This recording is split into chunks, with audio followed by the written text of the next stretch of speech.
Hello and welcome. This is Manipulator, today with the ABUS 7240. I'll try to pick and gut it.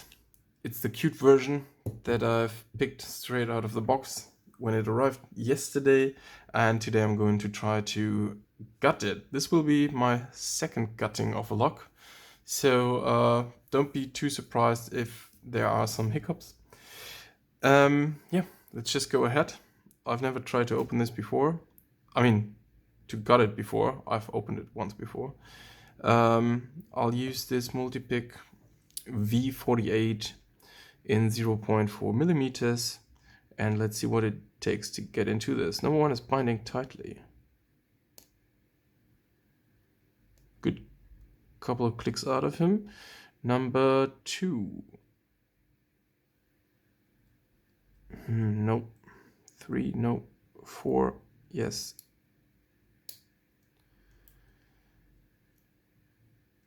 5, no. 6. 6 is very high in the lock. I'll need to switch to a not as deep hook. Let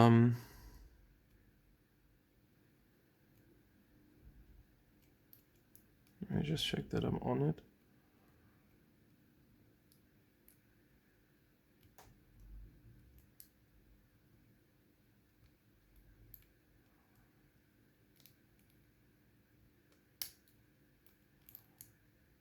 Okay. I'm really not sure about that one. Let me go through there one more time. Number one is binding again. Number two is not. Number three.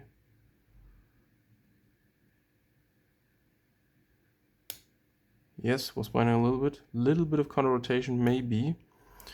Number 4 feels loose. Number 5 feels binding. Is binding. Okay, nice click out of 5. Number 6. Nice click out of him as well. Still more though. Still binding. Now it feels good. Back to the beginning. Number 1. I think. No, nothing on number 1. Number 2. No. Number 3. Yes. I think I slipped off. And I did. Nice click out of number 3. A little bit of counter rotation. Number 4.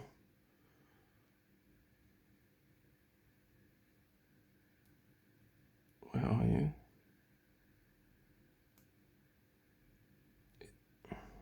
I'm not sure if it's binding. Felt something else. I think it should be alright now. Or I overset it.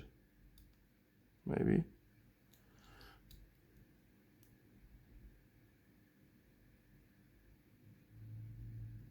Let me start from the beginning, just to not overset anything. 1 feels good. 2 feels binding. Like it is binding.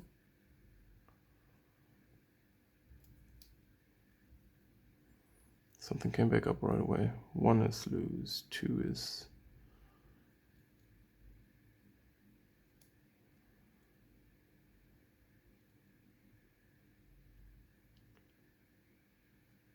giving me counter rotation. And we got this open. Okay. Now that this is done, I'll try to gut this. You can see under this ball bearing there is a normal screw, basically. I've prepared a screwdriver that should fit somewhat. Yeah, feels good. Sorry, it's really tight. Okay, Got that one out of there, I think. Come on, come on. Does it not come out? It does. Okay. Yeah, let's put that stuff here. Okay. Now the core just slides out. And I've heard that if you can get into this lock with a bypass tool, you can basically, let me just demonstrate that with this pick, you can just reach through the lock body, through the lock housing, something like this, and then you can basically move the actuator. Not with this pick, obviously, you would use a bypass tool, which I didn't have and didn't make. And then you can basically reach through and hit something in the lock so that you basically open it up. I don't know how that works though.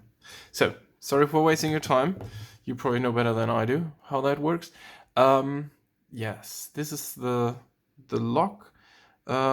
It's held in place with this little clip in the back. Let me just get that off.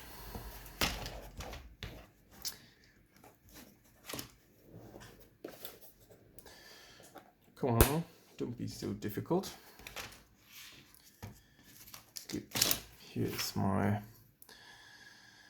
clip remover.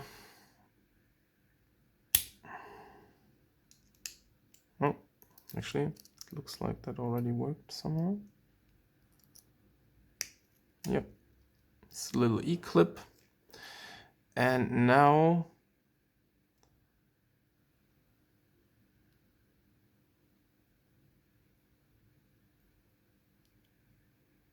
I guess I can just push it through that way.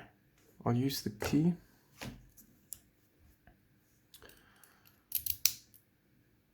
To pull it out, and I probably need a follower, and I don't know if I have one that size actually. So I might just use the housing as its own follower. Okay, first of all, let me get the pins to the upper position. Let me check if I can get this follower in there. Does look like it should work. Let me see. Actually, now I'm already stuck behind this pin in the back here. Let me just make sure that I'm not messing up too terribly. Okay, that's better. And now the pins are behind this part of the actuator, so I'm not losing them while I'm trying to get this out. Yes, that follower feels snug in there. It's perfect. Okay, now for the key pins, before we get to the driver pins, let me first get the key out.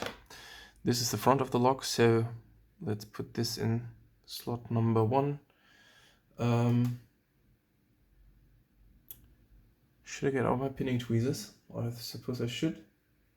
That's how most people do it. So let me not be the exception to that.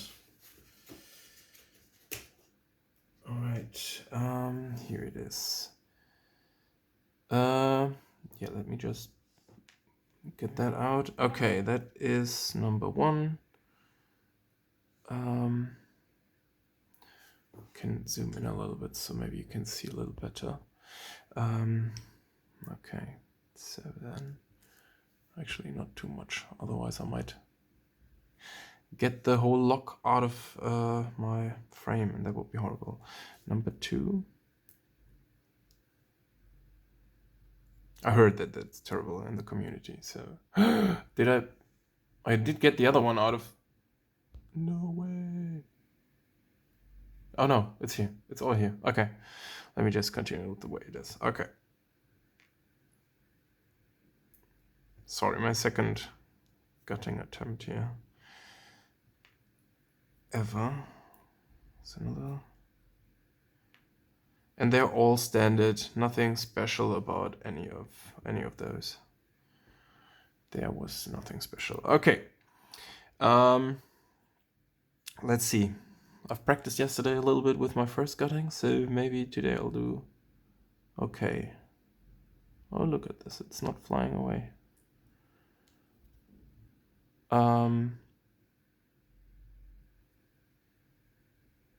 Yeah, this is the front or the back. Wait, let me see in lock housing, the screw goes in there. This is the back.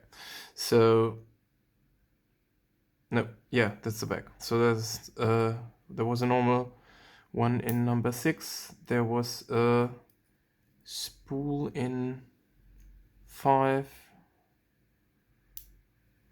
Another spool in 4. Another spool in 2. And another spool in number 1. So oh, sorry, there was one more. What am I doing here?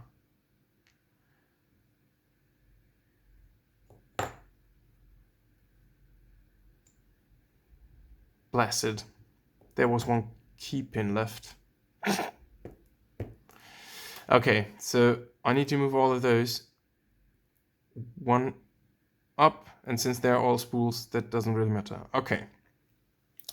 In the core, there is probably no such thing as countermilling. This is straight from the company. Nope, nothing. And I might have just dropped out all the springs. And nothing crazy in the lock body either. Okay. That's where the screw goes in to hold the lock in place. These are all steel springs.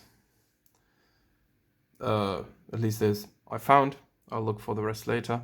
So yeah, let me zoom in on the most important part here. Those are the pins. Nothing crazy. 5 spools, 1 normal pin, and nothing crazy about the key pins. Well, that's it from Manipulator. Thank you so much for watching. See you in the next one. Bye bye.